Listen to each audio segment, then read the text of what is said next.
Hey guys, this is a how-to video on how to use the Quant Edge's player impact tool, and we're going to focus on the individual performance. So there's two ways of getting to the tool. If you're on the home page, you go to Tools, go to NBA Fantasy, and NBA Player Impact Individual. If you're on our NBA tab or want to go through it through our NBA page, you go to NBA.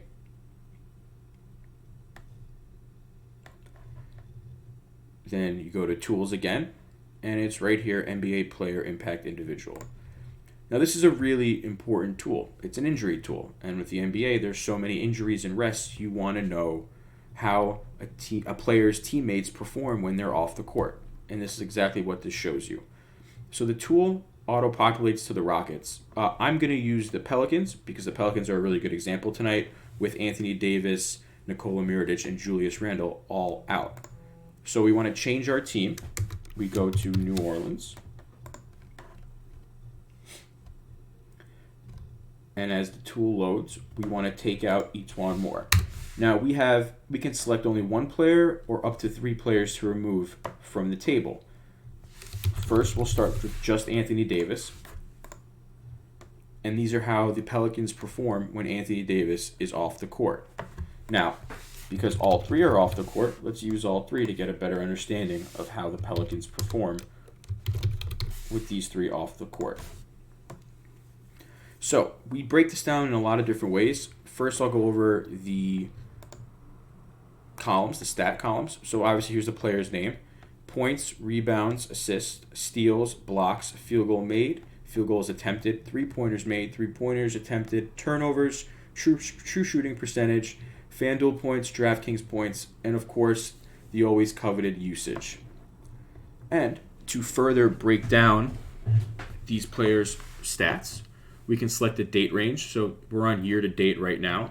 Now, because Davis, Mirotic, and Randle have been out for about a week, we actually have a decent sample size of how they've been playing recently, and that's why the last 14 days are important.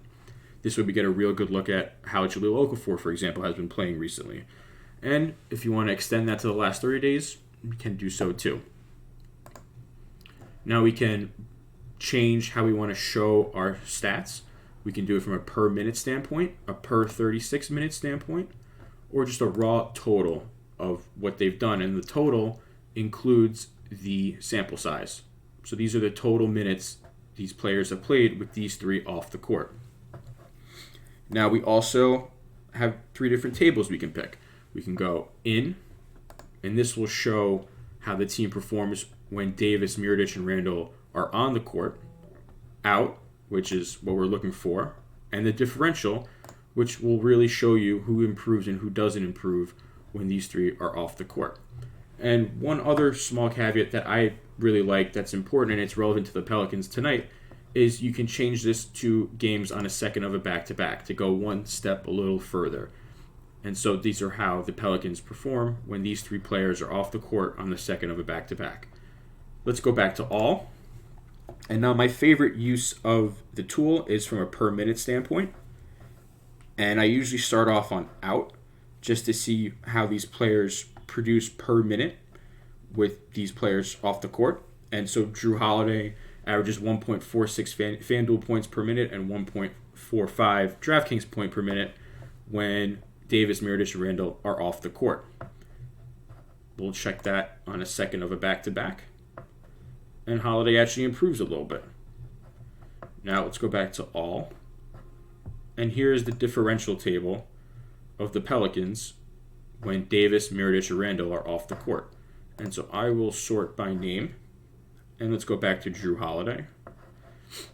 And Holiday sees a 4.82% usage bump and averages 0.32 more FanDuel points per minute and 0.3 more DraftKings points per minute. So that's a noticeable bump for Drew Holiday when these 3 players are off the court. Now let's go the last 14 days to get a more recent sample size. And Holiday is around the same. His usage is 1% lower, but that's fine. And another player to check out that's been really relevant for the Pelicans is Jahlil Okafor. And now you see it's not showing much of an increase, but what we're not taking into account in this situation is that Jahlil Okafor was playing like 7 minutes a game, Now he's playing 36 minutes a game. So let's see his per 36 stats with these players off the court. And we go to out. And Jahlil Okafor is averaging 46.41 FanDuel points and 45.77 DraftKings points per 36 minutes over the last 14 days, which is pretty remarkable because he's actually been playing around 36 minutes a game. Now, if you want to see the differential, the per 36 differential, you see Jahlil Okafor's difference, and it's pretty remarkable. So you can see the power of this tool and why it's important over the course of the NBA season. That's it.